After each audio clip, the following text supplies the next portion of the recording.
네, 물질 추출론 7주차 두 번째 시간 시작하도록 하겠습니다. 어제 우리가 크로마토그래피라고 하는 그런 개념을 갖다가 같이 한번 공부를 해봤고요. 크로마토그래피라고 하는 것은 그래서 결국 어떤 그 시료 물질이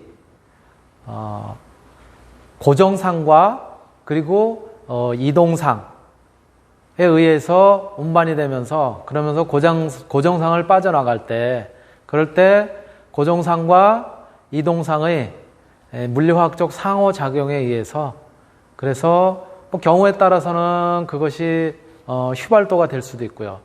또 경우에 따라서는 그것이 어떤 분배 계수의 차이가 될 수도 있고 이런 것들에 의해서 각 성분이 가지고 있는 특성별로 그렇게 분리가 되는 그러한 공정을 우리가 바로 크로마토그래피라고 얘기를 했고 이러한 크로마토그래피의 성질을 이용해서 그래서 우리가 어떤 분석을 한다라든가 또는 어떤 성분을 갖다 이제 분리한다라든가 이제 하게 되는데 이때 운반물질 즉 이동상이라고 하는 운반물질이 기체인 경우에는 기체 크로마토그래피 그래서 가스 크로마토그래피라고 얘기를 하고 운반물질인 이동상이 액체인 경우에는 액체 크로마토그래피라고 이야기를 합니다.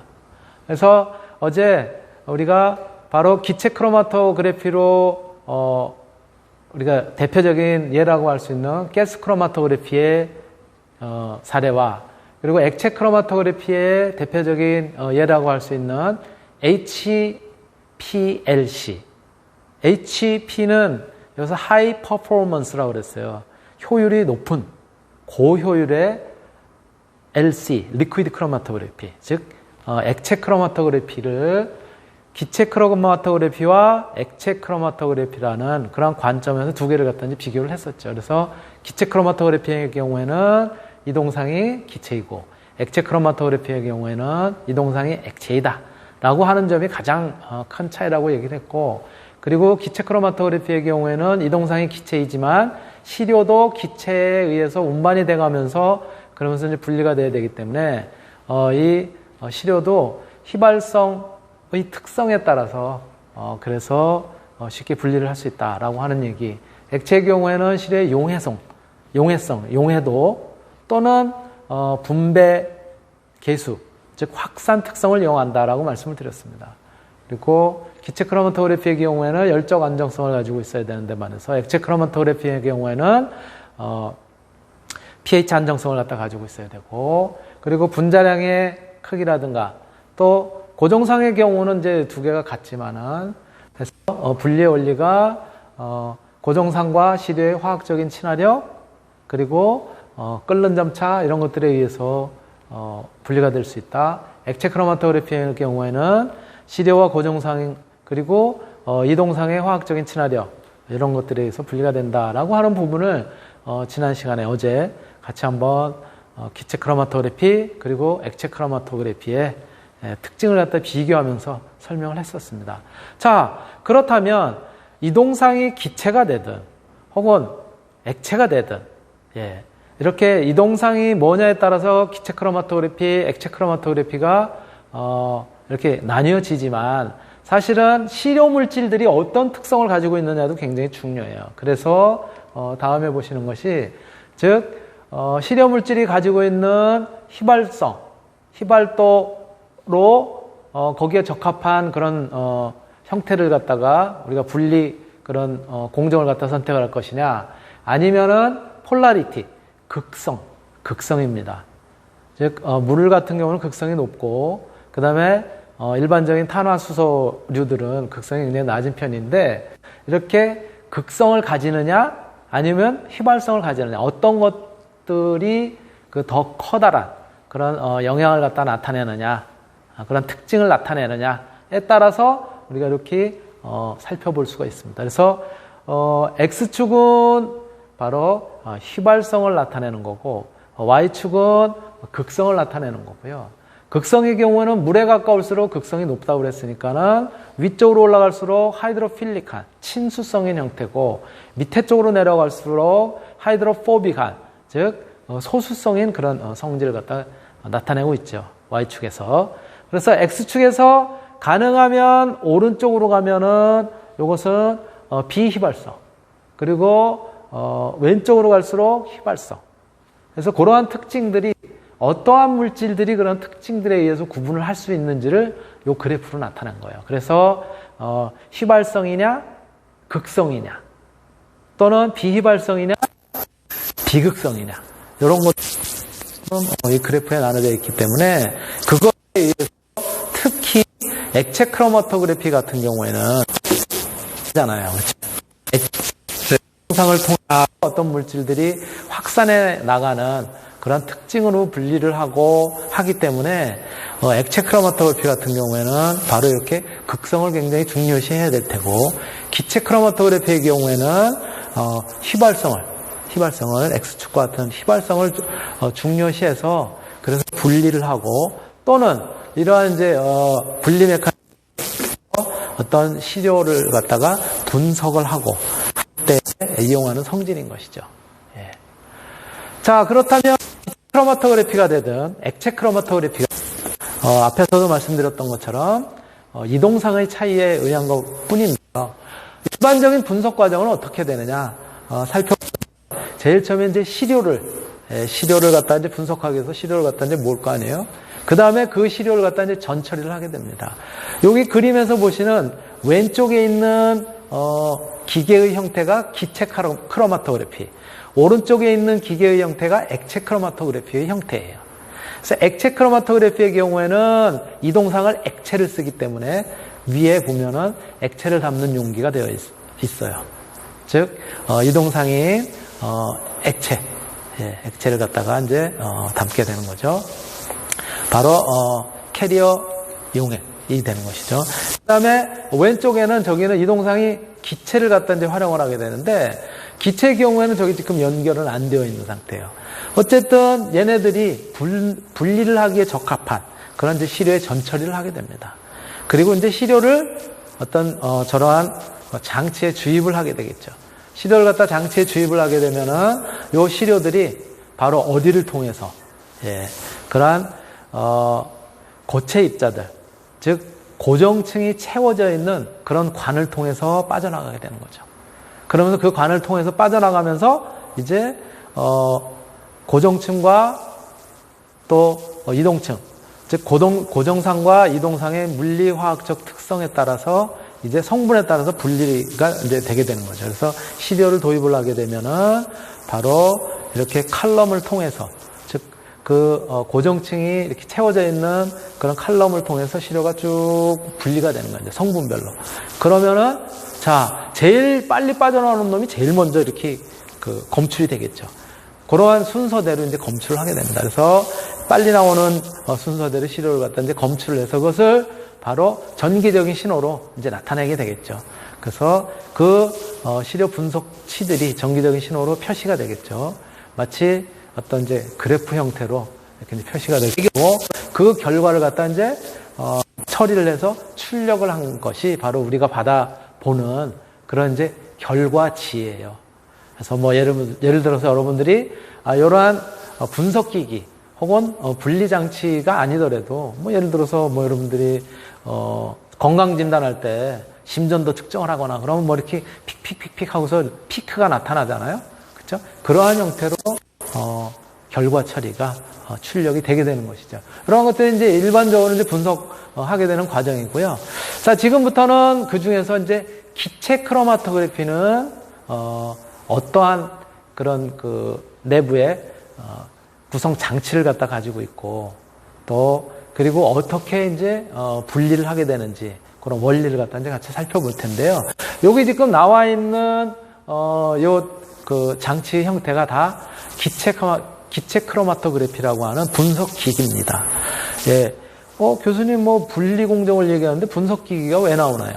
이렇게 이제 의문을 가질 수가 있는데 바로 그렇게 분리의 기법을 활용을 해서 분석을 하는 거예요. 어떤 혼합물 또는 어떤 시료가 있다고 하면 그 시료에 어떠한 물질들이 어떠한 성분들이 들어있는지를 바로 조금 전에 말씀드렸던 크로마토그래피라고 하는 그런 이제 분리 공정을 통해서 그 성분별로 이렇게 이제 분리를 하게 되면 바로 그것이 분석인 것이죠. 여기 나타나 있는 이 장치는 이제 분석 장치예요. 물론 분석하는 데만 쓰지 않고 이러한 장치들을 활용을 해서 실제로 어떤 성분별로 물질을 분리하는 데도 씁니다. 실제 쓰이고 있어요. 이제 기체 크로마토그래피라고 하는 분석 장치이지만 조금 모양도 다르죠. 네, 그러나 전체적인 유형은 좀 비슷하죠. 위에 있는 두 개의 경우에는 모니터를 갖다 달아놓지 않은 상태예요. 밑에 거는 이제 모니터를 그 얻어지는 데이터를 전부 처리된 데이터를 갖다 이제 달아놓은 그런 상태인 것이고요. 그래서 요 그래프를 갖다 이제 보실 수 있고요. 자, 그렇다면 요 기체 크로마토그래피는 어떤 형태로 이루어져 있겠느냐? 앞에서도 말씀드렸던 것처럼 기체 크로마토그래피의 경우는 이동상이라고 하는 것이 기체라고 했어요. 그래서 저기 왼쪽에 보시면, 저 왼쪽 맨 끝에 보시면 저기는 가스 핸들링 시스템, 기체를 갖다 주입해주는 기체, 즉 저것이 이동상이에요. 그래서 실효물질인 액체가 되든 기체가 되든, 액체인 경우에는 기화를 시켜서, 그렇죠? 휘발을 시켜가지고 기체로 만든 다음에 저 기체 물질을 갖다가 하고 같이 이렇게 이동을 시켜서 이제 고정상이 되어 있는 고체층을 빠져나오겠죠. 그래서 저기는 기체가 주입이 되고 바로 그 기체를 갖다 적당한 압력으로 주입하기 위해서 압력 조정기가 있는 거고요. 그 상태에서 이제 시료를 갖다 거기다가 집어넣습니다. 그게 지나가는 길에다가 시료를 갖다 집어넣는 거예요. 그러면은 그 시료는 집어넣은 그 주변에서 뜨거워져 가지고, 그렇죠? 휘발이 되는 과정에서 저 주입이 된 운반 기체에 의해서 휩쓸려서 그 다음에 어디로 가게 되냐면은 고체 입자가, 즉 고정층이 이렇게 막 채워져 있는 그런 이제 칼럼이라고 하는 데를 지나게 됩니다. 고정층이 채워져 있는 관을 우리가 보통 조금은 전문적인 용어로 칼럼이라고 표현합니다. 그런데 팩칼럼이라고 얘기하는 것은 거기에 고체 입자들이 실제로 채워져 있는 거고요. 밑에 캐필러리 칼럼이라고 하는 것은 고체 입자라기보다는 그 안에, 앞에서 뭐라고 얘기했었냐면은 고체가 채워져 있는 공간을 가기도 하는데 어떤 경우에는 액체가 채워졌는데 액체가 순수한 액체가 아니라 고체의 겉표면에 액체가 코팅이 되어 있는 그런 형태의 공간을 지나기도 합니다. 바로 그런 경우가 이제 캐필러리 컬럼이라고 하는 거예요. 캐필러리는 우리가 모세관이라고 얘기를 할 수 있는데 모세관의 그 표면들이, 모세관의 안에 있는 그 관의 표면이 아주 얇은 액체막 혹은 고체의 그런 막으로 채워져 있는 거예요. 그래서 코팅이 되어 있는 거죠. 채워져 있다기보다는. 그래서 굉장히 그 기다란 모세관들이 굉장히 길게 감겨 있습니다. 보통 뭐 짧게는 30m, 50m, 80m까지 굉장히 길어요. 그런 것들이 둘둘둘 감겨 있는데 거기를 기체가 빠져나오는 거죠. 그러면서 그 특성들에 의해서 그 성분들이 분리가 되겠죠. 그러면 분리돼서 나오는 녀석들을 디텍터라고 하는 거예요. 디텍트라는 것은 감지하다, 검지하다 이런 뜻이거든요. 나오는 물질 감지를 해서 그것을 신호로 바꿔주는 것이 디텍터예요. 그런데 저기서 빠져나오는 물질의 성질에 따라서 그 디텍터, 감지하는 감지기의 그런 성질들이 달라지는 거예요. 그래서 거기에 적합한 그 감지기를 갖다 이제 설치를 하게 되는 거고, 여기는 이제 물질이 무엇이냐를 갖다 이제 분석을 하는 그런 형태들이 동시에 갖춰져 있을 수도 있고 또 따로따로 되어 있을 수도 있는데 이러한 기본적인 구조를 갖습니다. 예. 자, 지금 조금 전에 보셨던 것처럼 그래서 기체 크로마토그래피의 구성은 이렇습니다. 자, 맨 위에 있는 것처럼 캐리어 가스. 여러분들이 우리 향료학 시간에는 캐리어 오일이라는 걸 배웠죠, 그렇죠? 예, 피부 마사지하고 그럴 때 향을 갖다가 희석해서 쓰기 위한 그러한 오일이었었죠. 그것이 캐리어 오일이었었는데 여기는 캐리어 가스 그랬단 말이에요. 왜?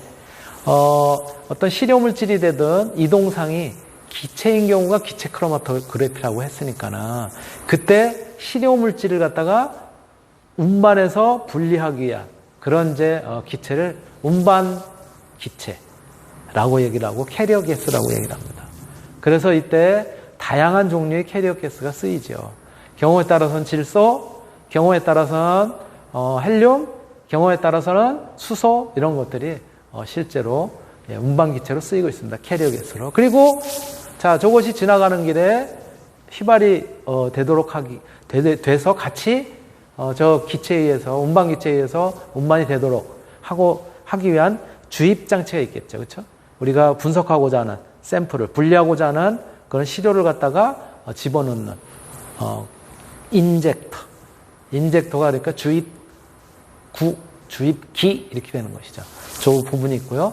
자, 그래서 시료를 주입을 하면 휘발이 되어 있는 그런 이제 기체를 운반 기체가 같이 끌고서 이제 고정층이 채워져 있는 관들을 지나겠죠. 그것이 컬럼인데 컬럼이 어떤 충진 입자로 채워져 있느냐 아니면은 거기가 아주 컬럼은 아니지만 모세관 아주 가느다란 모세관인데 그 모세관 벽들이 어떤 특정한 물질로 입자가 될 수도 있고 액체가 될 수도 있고 그런데 그걸로 채워져 있느냐에 따라서 이 캐필러리 칼럼의 경우는 캐필러리 칼럼이냐 팩트 칼럼이냐 즉 고정층의 관이냐 아니면 모세관으로 이루어진 관이냐 이런 것들이 나눠질 테고요. 그 다음에 이제 빠져나오는 녀석을 검출하는 측정하는 딕텍터가 되는 거고요. 그리고 걔네들의 데이터를 분석하는 데이터 시스템으로 이루어지게 되는 거죠. 그래서 먼저 이동상 기체를 갖다가 운반 기체를 갖다가 보면 주입구에서 기화되고 컬럼으로 이동시켜주는 기체예요. 조건은 그래서 이때 기체는 비활성이면서 그러면서 순수한 물질이어야 되겠죠. 그래야 예를 들어서 아니 저 운반하는 기체가 굉장히 여러 가지 혼합물로 섞여 있으면 어떤 시료로부터 분석이 된 건지 알 수가 없잖아요. 어떤 것이 시료로부터 분리가 돼서 그래서 분석이 된 건지 알 수가 없기 때문에 순수해야 돼요. 수소면 수소, 질소면 질소, 헬륨이면 헬륨 이렇게 단일 성분으로만 되어 있어야 됩니다. 공기 같은 경우는 이미 공기 중에 질소라든가 또 산소라든가 수소라든가 이산화탄소라든가 굉장히 많은 것들을 포함하기 때문에 쓰질 않습니다. 순수해야 되고 또 건조한 상태여야 돼. 수분이 들어가 있으면 또 수분도 하나의 오차의 원인이 될 수 있기 때문에 건조한 상태. 그래서 이러한 운반기체의 종류는 수소, 질소, 헬륨, 알곤과 같은 저런 이제 다양한 기체들이 쓰이고요. 저렇게 기체가 가지는 특성들은 결국은 컬럼을 통해서 분리가 돼 나올 때 그 분리 특성에도 영향을 미치기 때문에 그때 마찬가지 밖으로 빠져나오는 그런 성분들을 갖다가 감지하는 검출하는 그 디텍터에 따라서도 어떠한 운반기체를 쓰느냐가 조금씩 달라집니다. 그래서 이렇게 운반기체, 캐리어 가스는 들어갈 때 그냥 들어가는 것이 아니라 몇 개의 과정을 갖다가 트랩이라고 하는 걸 통해서 불순물들 같은 거는 제거를 하게 됩니다. 그래서 A번에서는 제일 먼저 수분을 제거를 하고요. B번의 경우에는 이제 탄화수소 계통들 이런 것들 제거를 하게 되죠. C번에서는 예를 들어서 산소라든가 이런 것들이 있으면 곤란하니까 산소도 마찬가지 제거를 해서 그 다음에 이제 저렇게 기기에 들어가게 되는 것이죠.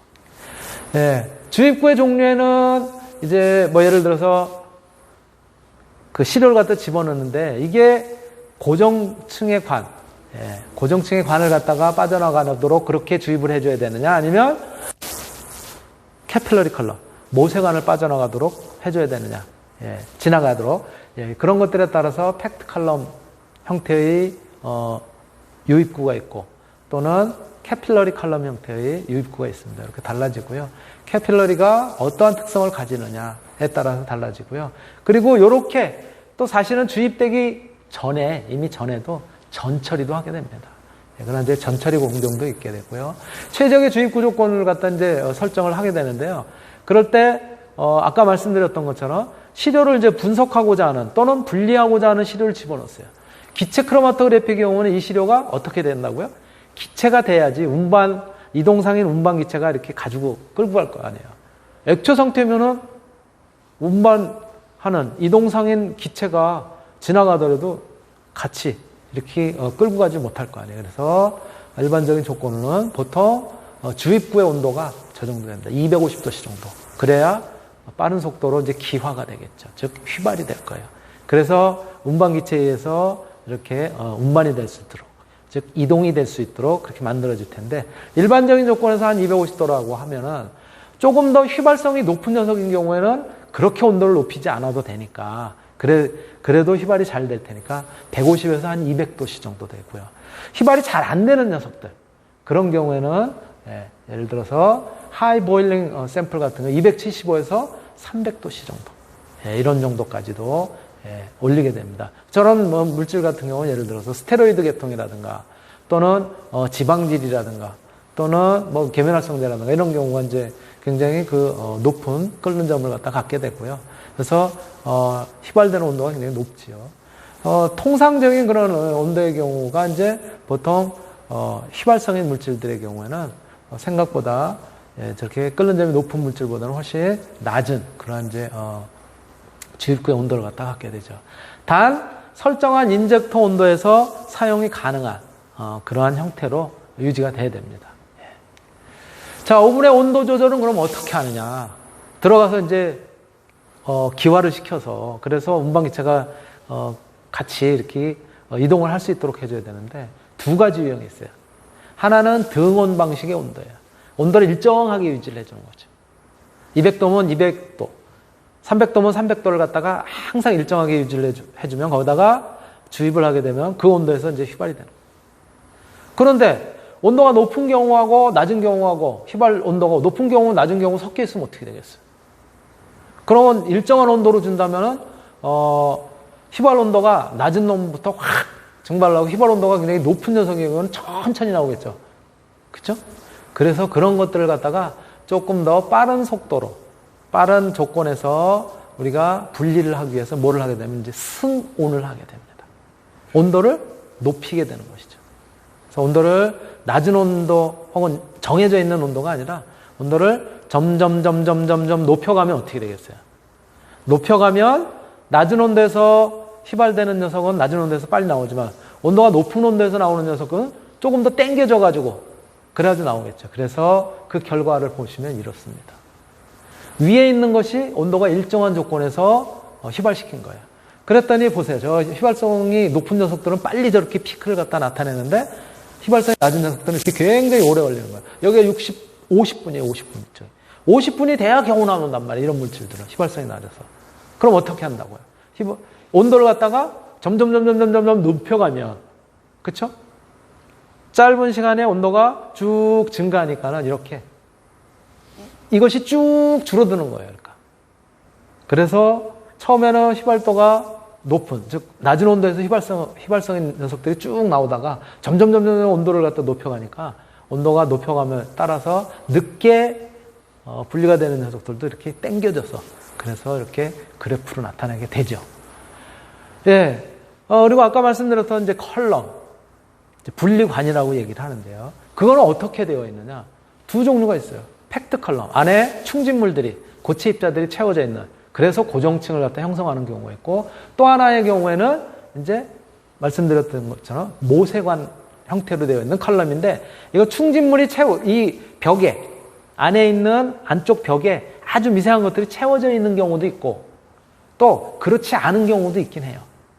안 채워져 있다고 하더라도 이 모세관들의 벽에 어떤 일정 물질들이, 특정 물질들이 코팅이 되어 있는 경우도 있습니다. 그래서 두 가지 유형이 있어요.